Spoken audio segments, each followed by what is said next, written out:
How to start the home buying process.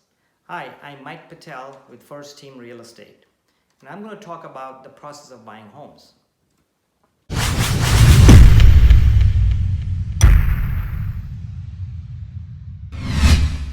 So here are the 6 tips of buying a house or a home. But before I get started, I want to let you know that the most common questions I get from buyers is, what's the buying process? What does it take to buy a house? What do I need to prepare to buy a house? So all those questions are answered in these 6 tips. So tip number 1 is decide to buy a house. That's the most important thing. Whether you want to buy within 6 months or a year or within 3 months, decide to buy a house, have a deadline, and start working and preparing for the house. Step number 1. Step number 2 is talk to a lender.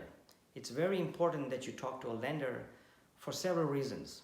One reason is by talking to them, you know if you can qualify for a loan, unless you're going to pay all cash, which is not very likely because most of the homes are done through loans. So to find out what you can qualify for, you need to talk to a lender. He'll ask you some questions. He or she will ask you some questions on your income and your debt. And also you'll find out how much of a payment you're comfortable with. So that's step number 2. Step number 3 is once you decide to buy and you know how much of a house you are comfortable buying with, you need to come up with some down payment for the house. 94 or 95% of all the loans require some kind of down payment.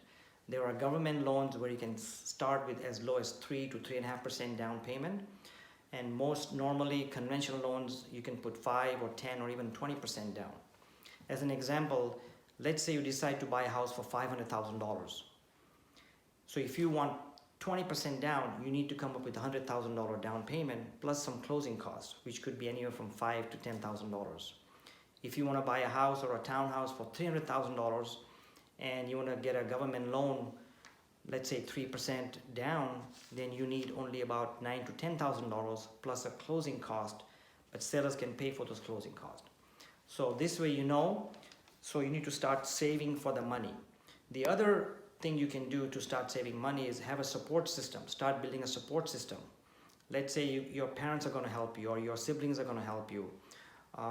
So find out how much money they can help you with so that way you can collect the balance of it. Step number 4, and this is also very critical in buying a house, is start reducing your debt. Start cutting back your expenses. You want to have a good FICO score.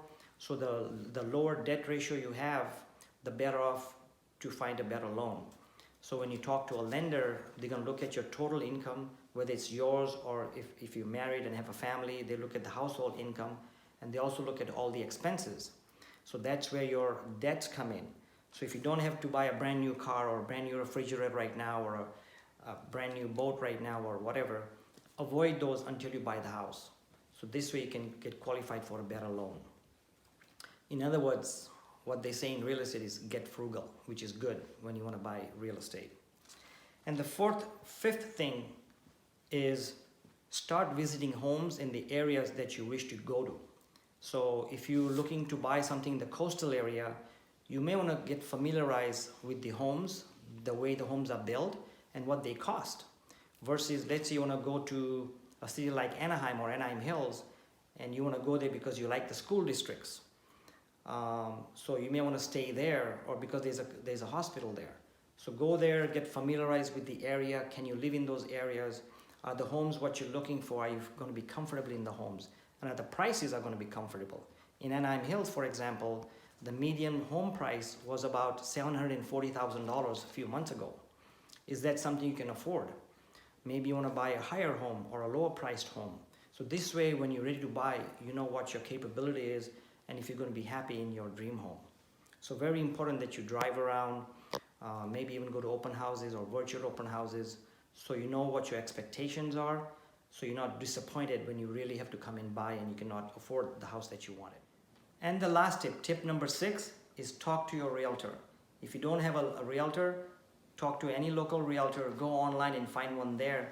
They'll be glad to give you a free consultation. They are very knowledgeable. They're very aware of what's happening in the local neighborhoods. They're aware of the price trends, whether they're going up or down. So they're a good resource for you. Whether you're buying a house 6 months down the road or a year, they'll be glad to talk to you, and you have absolutely no obligation to use that realtor if you're not ready. So I hope you got some information from these tips. Hope you can use them. If you have any questions or comments, please comment on our channel below. And also, we will be very appreciative if you can like our channel and subscribe to it. Thanks again.